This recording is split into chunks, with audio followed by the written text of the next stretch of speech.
Everyone, class 11 mathematics में आज हम कुछ न्यूमेरिकल्स जो हम चैप्टर्स कर रहे थे उसके आगे करेंगे। तो हम लोग यहाँ पे एक पहला न्यूमेरिकल उठाते हैं जिसमें लिखा हुआ है, यदि पृथ्वी का व्यास सिकुड़कर आधा रह जाए तो दिन कितने घंटे का होगा। यानी एक दिन में कितने घंटे आवर्स होंगे यदि पृथ्वी का व्यास सिकुड़कर आधा रह जाए। तो देखिए यहाँ पे व्यास सिकुड़ रहा है, तो व्यास सिकुड़ रहा है यानी रेडियस भी कम हो जाएगी, आधी हो जाएगी। तो देखना है कि हम यहाँ पे कौन सा नियम लाएंगे। यहाँ पे लाएंगे कोणीय संवेग संरक्षण के नियम से I one omega one equal to I two omega two होता है। तो देखिए क्या होगा इसमें, आई वन की वैल्यू सॉलिड स्फीयर के लिए होती है 2/5 M R square. Omega one की वैल्यू क्या होगी 2 pi upon T1 and omega two 2 pi upon T2। T1 पहले वाला समय ले लीजिए और T2 बाद वाला समय। ये जब सिकुड़ने से पहले है तो T1, सिकुड़ने के बाद समय जो हो गया वो T2 रह गया। सिकुड़ने से पहले ओरिजिनल रेडियस होगी अर्थ की, सिकुड़ने के बाद कम वाली रेडियस आर प्राइम। तो ये एक्सप्रेशन इस तरीके से रिड्यूस हो जाएगा, जो चीज़ कॉमन है वो कैंसिल हो जाएंगे, जैसे 2/5 m और 2/5 m यहाँ पे कैंसिल हो जाएगा। तो आपका एक्सप्रेशन रिड्यूस होकर रह गया ये। इस एक्सप्रेशन में आप जानते हैं कि जो रेडियस है वो आधी हो चुकी है और समय पहले 24 घंटे था, तो आप वैल्यू जब पुट कर देंगे तो आपको ये एक्सप्रेशन में आंसर मिल जाएगा T2 इजिकल टू 6 घंटे। यानी अब जो समय होगा वो एक दिन जो होगा वो 6 घंटे का होगा अगर व्यास सिकुड़कर आधा रह जाए तो। सेकंड क्वेश्चन है, यदि 0.5 किलोग्राम द्रव्यमान तथा 1 मीटर व्यास का ठोस गोला तथा एक चिकने क्षैतिज तल पर नियत वेग 5 मीटर पर सेकंड से बिना फिसले लुढ़क रहा है, बिना फिसले, तो इसकी कुल गतिज ऊर्जा ज्ञात कीजिए। आप देखिए कुल गतिज ऊर्जा में रेखीय गतिज ऊर्जा और गुणन गतिज ऊर्जा दोनों होंगी, तो दोनों आप निकाल के ऐड कर दीजिए, आपको टोटल गतिज ऊर्जा मिल जाएगी। तो रेखीय गतिज ऊर्जा का फॉर्मूला होता है हाफ एम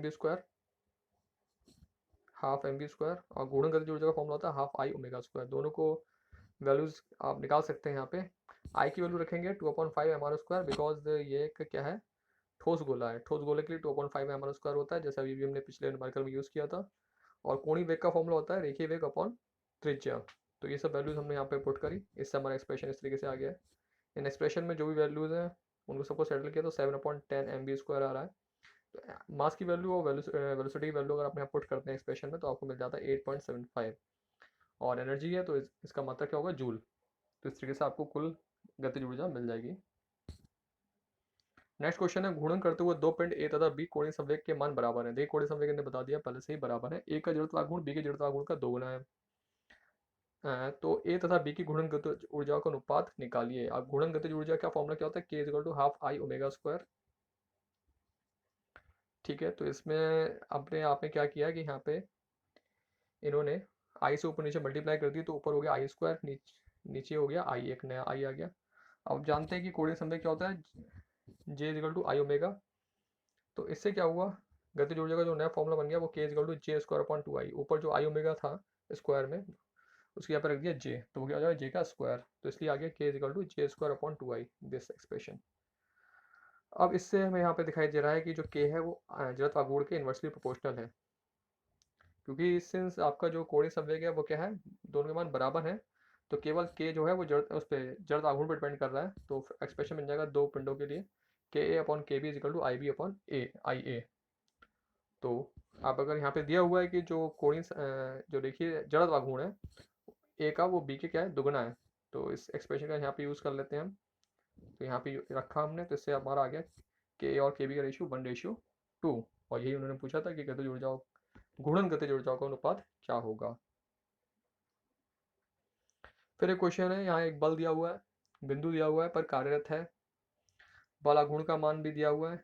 बल आघूर्ण का मान बिंदु इसके प्रति ज्ञात करना है। ठीक है, तो जो बल है वो किस बिंदु पे कार्य कर रहा है वो आपको दिया हुआ है, और जो बल आघूर्ण है एक बिंदु है उसके प्रति ज्ञात करना है। तो जो स्थिति सदिश है पॉइंट ए का 1 2 3, जिसके राउंड आपको निकालना है। पी की वैल्यू, जो पी पॉइंट है जिसपे बल लग रहा है वो है पॉइंट -2 3,4। तो स्थिति सदिश बना लेते हैं, ओ ए हो गया आपका ये और ओ बी हो गया ये, जो ऊपर पॉइंट दे रखे हैं उसके हिसाब से। तो हमें जो जब बलाघूर्ण निकालते हैं तो बलाघूर्ण का फॉर्मूला होता है tau equal to R cross F. जो बल की जो क्रिया रेखा है उसकी घूर्णन अक्ष से लंबवत दूरी निकालनी होगी तो वो हो जाएगी ए पी। तो ए पी को आपने निकाल दिया यहाँ पे ओ पी माइनस ओ ए करके, तो आपके पास आ गया ए पी। वे ये वो दूरी हो गई लंबवत दूरी। और एफ की वैल्यू आपको दी हुई है आई प्लस जे प्लस के, तो आपने दोनों वैल्यू यहाँ पे लगा दी। ये ए पी की वैल्यू हो गई, ये एफ की वैल्यू हो गई, आर क्रॉस एफ होता है। तो ये एक तरीके से आर की वैल्यू है और ये एक तरीके से एफ की वैल्यू है। तो अब आपको यहाँ पे क्या करना है, सदिश गुणन करना है। सदिश गुणन करने की विधि होती है सारणिक में इस तरीके से फॉर्मूले में रख के सॉल्व करते हैं। तो इस सारणिक को हमने सॉल्व कर लिया यहाँ पे। इससे हमारा जो आंसर आ रहा है वो आ रहा है 4j माइनस 4k, इसमें से 4 कॉमन आ जाएगा। वेल इन्होंने सीधे आपसे पूछा है गुणन बलागुण का मान। तो उसका अगर परिमाण निकालना चाहते हो तो परिमाण का फॉर्मूला होता है जो भी कंपोनेंट्स हैं उसको स्क्वायर करके ऐड करके उनका वर्गमूल ले लीजिए। तो वही उन्होंने किया, कंपोनेंट्स का स्क्वायरिंग की है, ऐड किया है और फिर उसका वर्गमूल ले लिया, तो आंसर आ गया 4√2 न्यूटन मीटर। तो ये है बलागुण का परिमाण और यह है बलागुण की एक्चुअल जो वैल्यू है वो ये है दिशा सदिश दिशा सहित, और ये है परिमाण।